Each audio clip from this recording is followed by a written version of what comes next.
Hey everybody and welcome to my channel. My name's Stacey and today I'm going to show you how to do a photo shoot with an older baby or a toddler.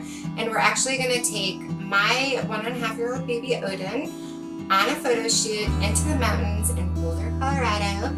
And I'm going to show you my top 6 tips to deal with a toddler when they're being super fussy, uncooperative, or they're running around being crazy and you need them to connect with you. Because images where the baby's connecting with you, connecting with whatever they're doing, or connecting with somebody or something that's off screen that we can't see as a viewer seeing the picture is so important. Connection is important because meaningful pictures sell. I want you to say that with me because it's so important. Meaningful pictures sell.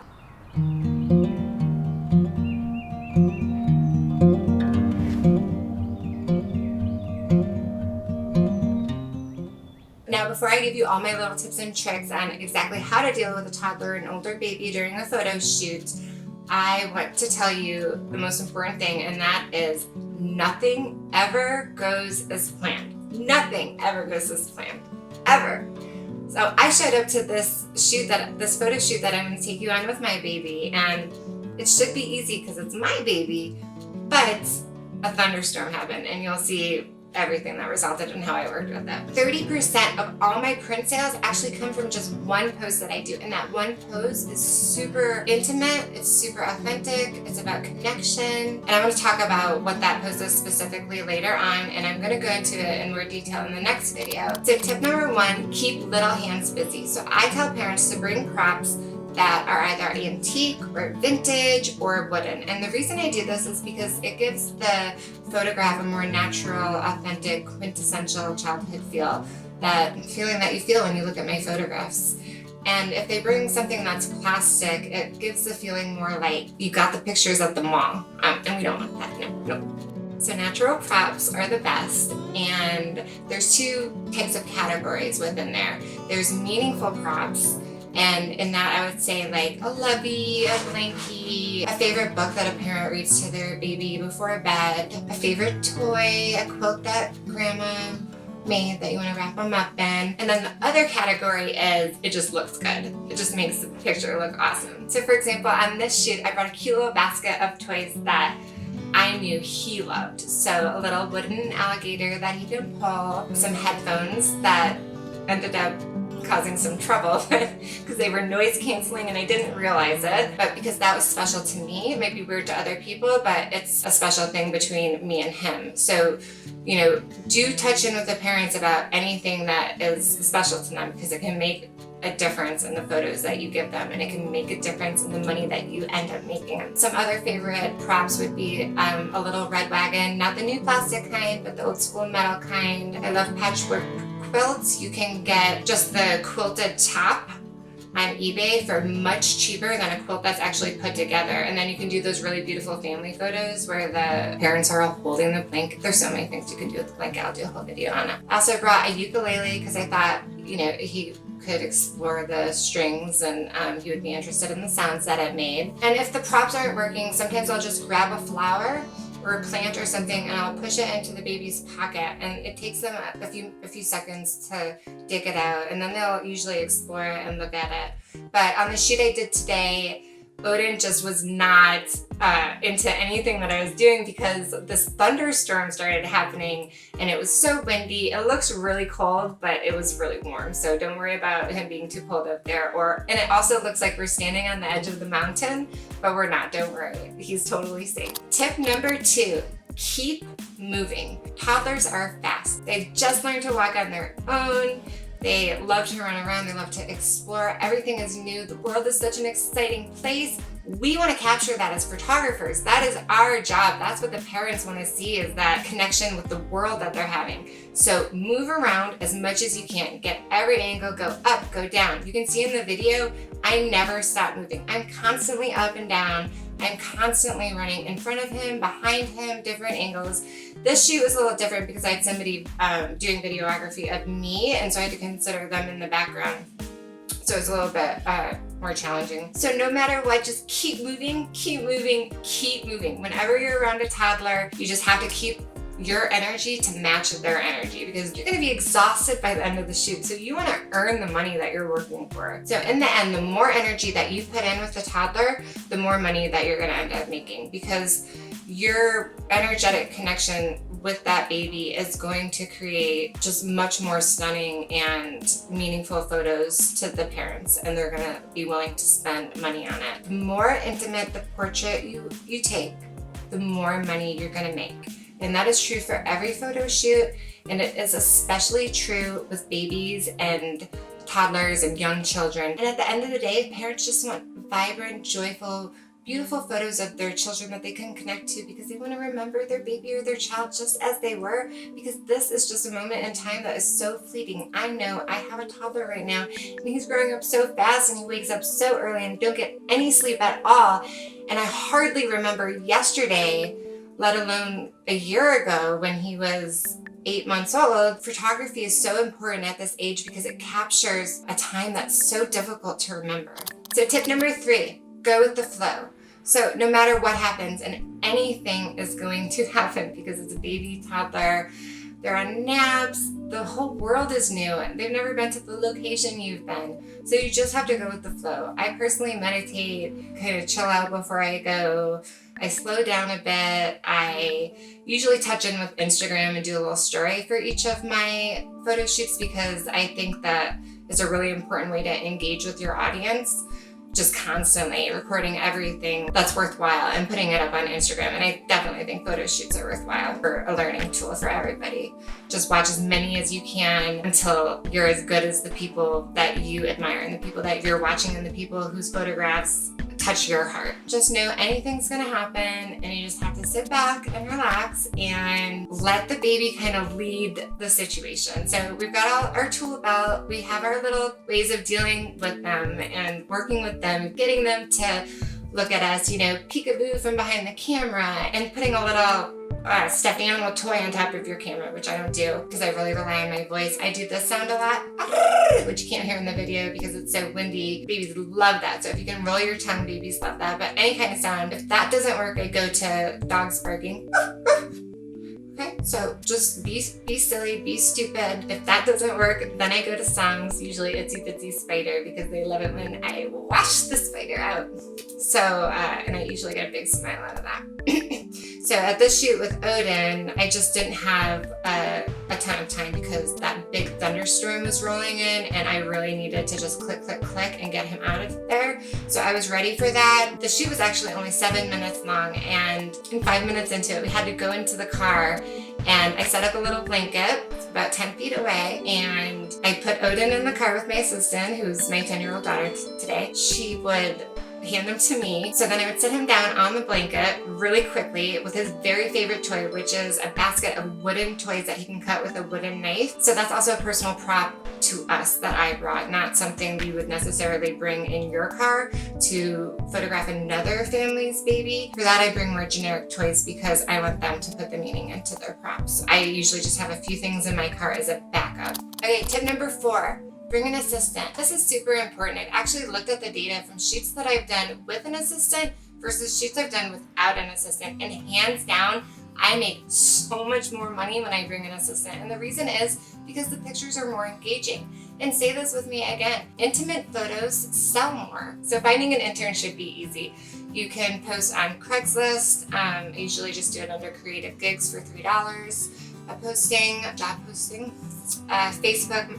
Facebook, I posted on Facebook jobs, and then just word of mouth is really helpful. And this ends up being a coveted position only because I mentor people online for $200 an hour. And so when someone can come in, like locally in Boulder, and learn from me in person for free, then they're more than happy to assist me at shoots. So that's how I get my assistants. On the shoot I did tonight with Odin, I just brought my 10-year-old. So tonight, just if you want to get out there and get shooting, just go and shoot. That's the only way you're going to get better as a photographer, is just shoot every night. Shoot your own kids, shoot your neighbors' kids, ask around in your mom's group, everywhere. Just keep on shooting. I find that the best interns are the ones that are also my target audience. Now, my target audience are moms that like to take pictures of their babies and toddlers and kids and family, and but also want to start a business. I'm really good at business, so I want to teach you guys how to step by step build your photography business, or everything that you want to learn. My target audience actually are moms that want to learn photography, so it's really easy for me to find an intern. Your target audience is actually not that different, because the interns that are going to be attracted to this position are going to love your photography and want to learn from you, and they're going to put 150% into the effort that they give you. Really go for somebody that's in your target market. My target market just happens to be moms that want to learn about photography. Your target market is probably moms that love photos of their own children. You could find a mom that loves to take photos of her own children and wants to learn, and ask her to come on shoots with you to assist, and that's a good start to your photography business.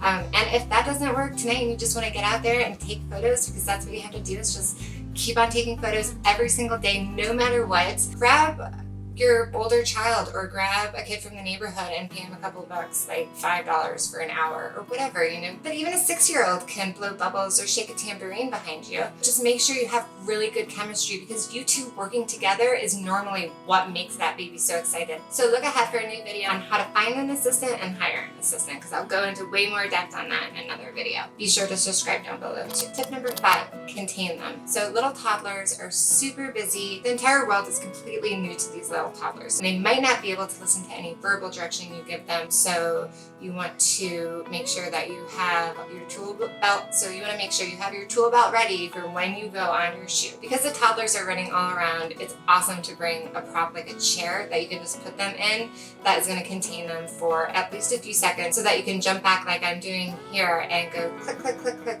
and try to get, I only clicked twice here and I got one good photo. So I felt like in those 7 minutes up on the mountains, I didn't really get everything I wanted to get a photo in. So when we got down from the mountain, it still wasn't raining, but the thunderstorm was really picking up. The wind was wild, everything was blowing. It was really warm still, so Odin felt really comfortable and safe. And we took him to the forest behind my house. There's a little creek there, and this is another great trick. Before the baby even sees what's going on, set up a couple different areas that he can explore that are very poseable. So here you can see I set up just the chair on the path. I know it has the light I want. It's set up exactly how I want it. I know he's gonna see it. There's really nothing else he can do, so he has to go sit in that chair. He sits in the chair, click, click. I take 2 pictures. I get one I love at least before he jumps up, walks down the path. He tries to go into the gate because he wants to go home, and I gently redirect him. And then oh, look, there's a vibrant blanket with a ukulele, a musical instrument. How fun is that going to be? So I thought maybe he would sit down and strum the instrument. It would be stimulating and it would take up his time. But that thunderstorm was hands down way more exciting than any ukulele. So I tried, I think, 3 times, and I just want to give you this tip. Do not try to do a pose with a baby or a toddler more than 2 times. It's just too much for them.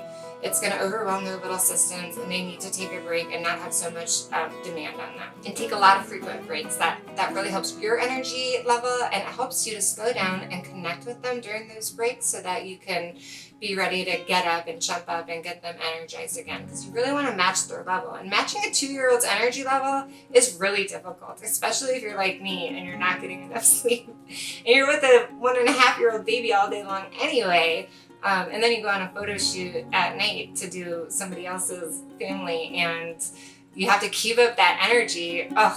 So just keep up the energy. It's definitely worth it, and you're gonna see the results in how much money you make. I promise you, it's directly correlated. Okay, another great way to contain the baby is in his parents' arms. So in this shoot, obviously I didn't have any other person, it was just the baby. And so I'm going over tips and tricks that are specific to that. But mom and dad, there are endless possibilities of posing and containing when you have mom and dad's protective arms to wrap the baby in. Maybe grandma made an old quilt and you can wrap them up in it, and there's some meaning in there, and you can get them engaging with you, or just kind of snuggling and ask them to, love on their in their blanket or whatever it is that they have. Contain, contain, contain. Another really easy way is to get them to get their hands into their pockets. So you can't ask them. You're gonna have to either ask the parent. Usually that's the easiest because they know their baby the best, or you can do it for them. I'm a very hands-on person. I think you have to be comfortable with yourself and comfortable with other people to be able to photograph who they really are and have that come across in an image, especially with children. So anything you can do to get the toddler to stay in one spot is definitely gonna work. If you're like me during the shoot and the weather is super crazy, you're just gonna have to go with the flow. Tip number 6, so get them walking away. There's just something so meaningful about their baby walking, or toddler, or little kid, walking away from them into some beautiful future. Motherhood is all about this process of your baby slowly individuating from you and becoming independent, going out into the world. And so getting that last image at the end of the shoot, walking away like I did here, I just clicked, and that was it. Special to me. Just limitless possibilities for his future, and parents love those photos and those photos sell. And then as last resort, I'm just gonna throw this tip in, you can get the baby naked. So I am totally comfortable with that if it's over 48 degrees. I live in Colorado, so the weather's different here, it's really dry. So if it's over 48 degrees, I'll get the baby naked for 2 minutes and do really tasteful shots from behind. So you just get their tushy, and I usually don't post those online. Definitely always get parents' permission first before you even consider undressing a baby. Secondly, before you take their picture naked, obviously, and then and make sure you have a written model release. And then third, before you post anything on social media, because I personally don't like my baby naked on social media. So remember that pose I was going to tell you about that brings in 30% of my income? Well, it's really simple. It's just the close-up pose. And what I do is I set the baby down. Usually I put him in the parent's lap because the parent can contain them and make them sit still. It's very difficult to get a close-up of baby's eyes because they're all over the place and it's hard to get them to be still. And you're shooting at an aperture like 2.5 or even 1.8. So you have to hold the camera really still. Have the baby in their parent's lap so that the parent is containing the baby and holding them still. And then have the baby look up at you because the light from the sky is going to reflect off their eyes so beautifully, and it's going to create the most stunning image that you can enhance in Photoshop. And it's my #1 selling picture. No matter what, put that baby or toddler somewhere where he is contained down below you so that you can get him looking up at the sky, and click, click, click. And try to focus on the inside of his eye. That'll help you nail the focus a little bit more. And just set your fake camera to continuous click and look it up if you don't know how to do that, because you want to click, click, click, because you just have to go as fast as you can to get that shot because they're going to be moving. And peekaboo behind the camera is a really helpful game to play when you're trying to get a close-up. So those were 6 tips on how to deal with an older baby or toddler during a photo shoot when things just aren't going your way. Maybe a thunderstorm is rolling in, like during my shoot today. Maybe the baby had an accident on their way to the shoot with food that they were eating in the car, or with their diaper. That happens sometimes. I've had a toddler see a snake at the beginning of a session, get totally freaked out. That session took extra time. So there are so many reasons a shoot with an older baby or toddler might not go as planned. For example, in the shoot I did tonight, the thunderstorm rolled in. It was totally unpredicted. I always check the weather before a shoot, and that wasn't called for at Boulder. We sometimes get some unpredictable showers in the evening though, so it's always good to have that tool belt of things that you can use when the toddler's running away from you or things just aren't going as planned. So when I just posted this clip on Instagram, I got a lot of questions about where I got my outfit, and I'm going to leave that in the tips below because I got it for under $30 and it's great, it's comfortable. I'm going to do a tutorial on how to dress for a photo shoot as well. Again, please subscribe and I will see you soon. Thanks so much for joining me today, and I can't wait to do more of these videos with you. Thank you.